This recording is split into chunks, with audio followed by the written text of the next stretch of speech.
But check this out. We're going into a new part of this Thin Space series. And so, if you remember, thin space is the place where the heavens and the earth collide. It's where that space between where it's so thin, it feels like you are physically right there, and you can almost reach out and touch heaven. And that's the whole idea and concept of what the thin place, the thin space is.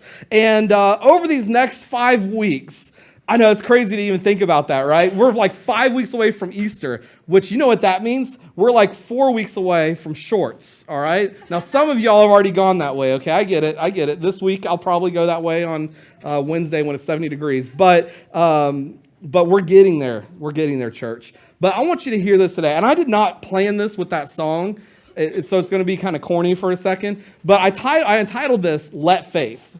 And then I didn't realize that the song that we were going to finish up with said "Let Faith" all the time. But you got to hear this though, okay? If we're going to talk about healing and we're going to talk about the things that God can do to make healing happen in your life, the very first thing that has to take place is faith. All right, so you got to hear me out for a minute, all right? There's this story in Exodus, all right? And God calls this man Moses to come in. This guy, he felt like he was the most unqualified person in the world. In fact, he even kind of argues with God a little bit about his call to be the one to go and lead the people of Israel and all those people out of Egypt to the freedom land. And he comes in, he's a part of this big plan of God, and I'm not going to go through the whole story, but pretty much this is what he does. He goes in, there's a big battle with Pharaoh, and all this stuff happens, and there's all these plagues that take place, but we're skipping that part. You want to read that? Go read it in Exodus, okay? Please. But here's what begins to take place, all right? And they take off, and they're getting out of town, and Pharaoh, his heart was hardened, it says in Scripture. His heart was hardened. And all of a sudden, he realizes what he just let happen.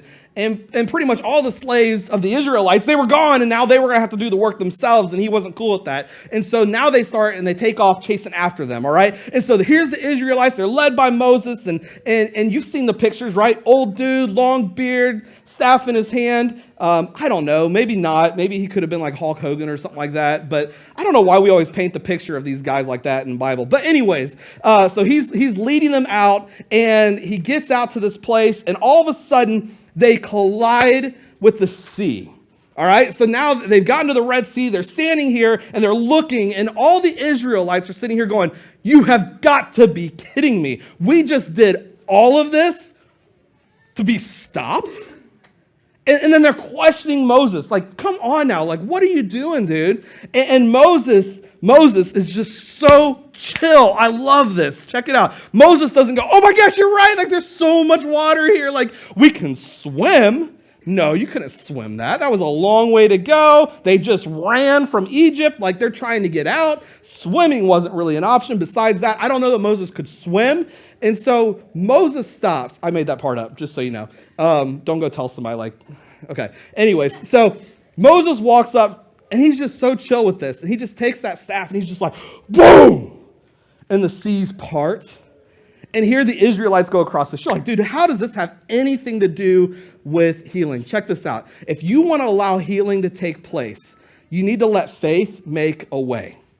You got to let faith make a way. If you don't have faith to know that God can make something happen, then you could never allow healing to take place in your life. And when I'm talking healing, I'm not always talking physical healing. Sometimes it's emotional, sometimes it's mental, sometimes it's spiritual, sometimes it is physical. But we limit God because of that. But I want you to hear this today, that faith can be limited by your experiences.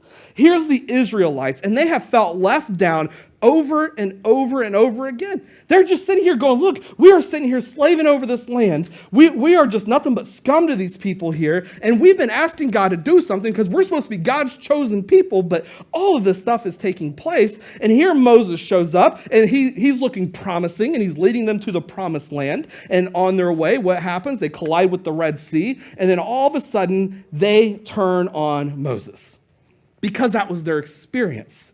You see, God's silence to the Israelites was very disappointing to them. But they wanted action now, and God had other bigger plans for them. And I believe this to be true with you. Listen to me. It might be a place right now where you've just heard nothing but silence, or every time that you're searching for answers, or you're searching for something, it just seems like it's not there. Listen to me. I promise you this. God is making a way for you. He's getting ready to part the seas and open the doors for something big in your life. But sometimes it's not on your timing. You're like, dude, I've heard you say it before. It's because we need to get that drilled into our heads. I still need that drilled into my head. Like sometimes it's not about my timing. But check this out, all right? There's another story. Again, you got this guy, Abraham. And here's Abraham, and he's got his son. And God says to Abraham, I need you to go up to the mountaintop, and I need you to sacrifice. All right? And so he's putting this all out there, and here's what Abraham sees. You need me to do what? Like, where's the sacrifice at? And he says, take your son Isaac with you. And so Abraham's got this complex going on where he's like, oh, wait, you want me to take my son Isaac up there because you're going to give me a sheep right now. You're going to give me something right now. And God's like, no, I need you to take your son Isaac up there and sacrifice. And so Abraham gets a son, and they pack up. And I'm sure his son's like, Dad, what are you thinking? Like, you're nuts. I don't know what's going on with his head. But they go up to this mount, and Abraham lays his son down on this altar, and I love this. And I love this. Listen to this. God himself will provide the lamb for the burnt offering, my son. That is his response to that. God himself will provide the lamb for the burnt offering, my son. He says those words to his son because his son is freaking out. He thinks that he's getting ready to be sacrificed. And he takes it all the way to the point that he's ready to sacrifice his son. And he hears crying out, Abraham, Abraham, do not lay a hand on that boy. What are you doing? And just at that moment, just at the moment that he hears that, he hears a ram in the brush that was tied up and stuck inside of the bush. Like, he hears it, he sees it, and he breaks down because he knew that his God provided in the moment that he needed him to. Listen to me. If you want healing to take place in your life, if you want breakthrough to happen, you need to let faith provide. If you don't allow faith to provide for you, then you're going to go nowhere. If he would have resisted and said, God, this is my son. He's pretty cool. He plays some sports. He goes to church every once in a while. Like, he's pretty stellar. I don't know that you want this to happen. But he didn't do that. He didn't question God. He said, all right, let's go. I know you're going to provide, man. I know this is what's going to happen. I know this is what's going to take place. Let's see how it is that you work. But too many times, listen, I'm the same way. I want to know answers before I start moving towards something.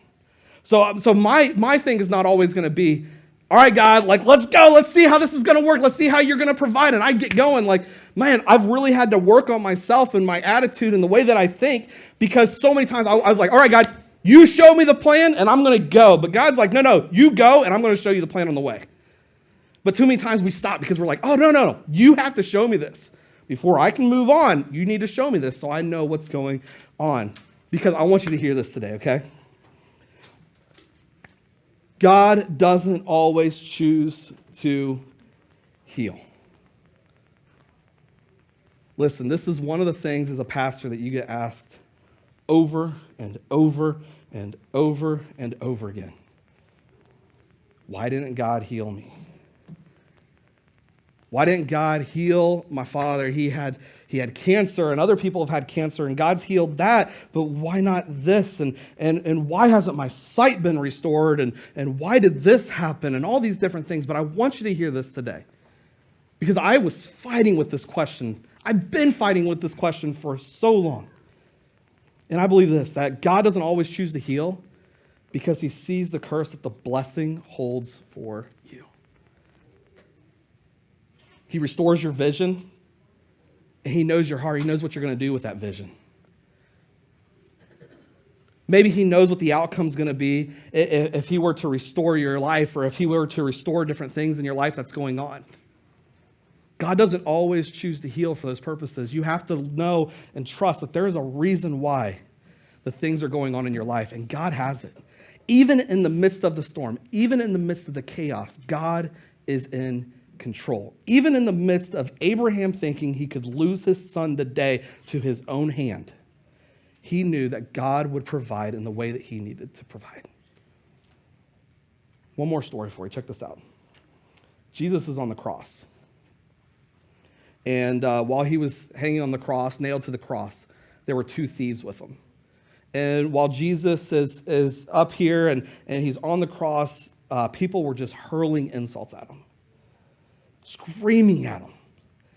If you really are the Son of Man, why won't your Father bring you off that cross? Come on now. How weak are you? You're just going to hang there? You're just going to stay there? Come off the cross. Come on. He has a thief to his other side that's sitting here yelling at him the same things. Yeah, I thought you really were the Son of Man. Come on now. You're just here with me, a thief. But then there's another thief who's hanging on a cross next to Jesus. And in the midst of all of this, he looks over and he says, Jesus, remember me when you come into your kingdom. Scientists have talked about this, and they've ran studies and different things of how much pain Jesus would have been in this moment hanging on this cross. And it's been proven that if it would have been you or I, we would have been in shock. There would have been no way that we could have been on that cross after having nails driven into your wrist, nails driven into your feet, all the other things that have taken place at this point, all the exhaustion that was there, the dehydration that was there would have been no way that we would have been conscious through this. But Jesus was conscious through this. And in the midst of all this stuff and all these insults being hurled at him, the thief says this, and Jesus, without skipping a beat, looks over to him and says, truly I tell you, today you will be with me in paradise. We need to let faith change us. Let faith change you. You want healing to take place, and you ask for that to happen. You have to allow it to happen. You have to allow it to change you. If you ask God to remove memories from you or to free you from a memory or to free you from something that's just weighed you down, but yet you're not willing to move away from that, you're not allowing faith to move. You're not allowing the healing to take place that it needs to. Here this thief is hanging there and he's asking Jesus, listen, I know who you are and I know what it is that you're doing. Change my life. And in that moment, Jesus looks over and changes his life forever. I need you to hear this today, and I think that there's some people in here that need to hear this. There is no right or wrong time to let faith change you. I think we get too many times in this idea of you can't teach an old dog new tricks. And so because I've been on this earth now for 50 years or 60 years or 70 years or 20 years, whatever it might be, we look at this and go, man, my life has just been a nightmare. It's been a train wreck. Like, there's no way that God would take a sinner like me. There's no way that God could work through me. But I want you to see this. I think it's so important that we see this thief, because when is it that God restored his life? When is it that God made something happen in his life? In literally the last moments of his life. God can move and God can work in such big ways. But if you want to see the way that he can move, if you want to see the way that he can bring healing to your life, if you want to see the way that he can change you, you have to allow it to happen. Quit saying you can't teach an old dog new tricks. You can't teach me something new. God won't take me in. Maybe God will take me in, but I can't jump into this ministry stuff. Listen, there's no coincidence that you're here today. I think one of the most alarming things that we heard at this conference this week was how the trend of people leaving the church has increased so much. It went for years where it was like a trend of 3%. 3% of the people in the church would leave. 3% of the people in the church would leave. And then all of a sudden, for a little bit, it was 7%. And right now, we're watching 13% every year. People are leaving in droves from the church. And then the pandemic, they're not even 100% sure where the outcome is going to be at that, but it's already increased significantly. There's no coincidence that you are here and you are a part of this today. You want to talk about a tough time to be able to go out and minister, and you know that when you look in a room of 100 people and 17 to 20 of them just left the church, they left faith in general because they lost it. They were kind of like the Israelites, lots of disappointment. Why is this happening? Why is this going on? You are in a moment right now that God can use you in massive ways. So I'm going to ask you the question today. How is it that you're going to allow God to use you? Because he's chosen you for this. We're all called to ministry. We're all called to ministry. For some, it's serving in a local church. For some, it's going into full-time ministry and serving in a pastoral role. For others, it's going out on the streets. For others, it might just be typing some stuff in on a computer or counting some numbers or whatever it might be. But there is a place for each and every one of us in the kingdom of God. Doesn't matter how old you are. That's what I love about our church. We got 10-year-olds serving in production. We have 10-year-olds serving on cameras. We have 100-year-olds serving on cameras when Doug serves. You're right. He's not 100 yet, 99. Just kidding, Doug. Just kidding, Doug. But that's what it's all about. God can use kids in huge ways. Listen to me. This isn't a plug. It is a plug, but it's not. If you know a student who's right now in grades 7 through 11, listen to me. What we just went together to do, to plan for an event for 10,000 students across the USA and Canada to be able to come together to worship God. But listen to me. Last time we took 200 kids from our district, and out of those 200 kids, 37 kids left that place saying, I have a call to ministry. I have a call to missions. And out of those kids, 30 of those kids are still pursuing that call today, whether they're in school or whether they are actually in the mission fields right now, whatever it might look like for them, God is using them in big ways. That was a huge movement of God. And I know that here in 23, when that happens again, it's going to be a huge movement. But the purpose was not to tell you about the conference. The purpose is to tell you that those are students whose lives are being changed and transformed, and they are changing and transforming everybody's lives that they touch, just like you are. So go out and be the hands and be the feet of Jesus. Share the gospel, pray, read, be fed, and know that God can and will change and work in and throughout your life. So here's what we've been doing here at Movement Church. On your seats right now, listen to me. I don't want to see many of these things left. There are cards on your seats. I want you to do two things with those today. Number one, listen to me. I'm watching you right now, okay? Yeah, I see some of you sinners. You're like, I ain't touching that card. It's been sitting there. It gets in my way every single week. I don't know why he puts it there. I spend time putting them there. And when I put them there, I pray over those cards, all right? So you're going to use them today. So here's what I want you to do. I want you to take that card, all right? And on the back, there's a place for notes. Listen to me. Yep, we're going to get to there. Yeah, buddy. He's already working ahead. On the back of that card, there's some lines. Listen to me. This is what I want you to do with that. Whose life can you impact today? Whose life can you make a phone call today to make impact? All right? So I want you to jot that down. But the other thing I want you to jot down is who is it that can fill a seat in your car? Who is it that can sit next to you at church? Because the other part of that is on that card, clipped to it. Parker, show everybody so everybody sees what they're talking about here. There's a ticket. It's an invite card.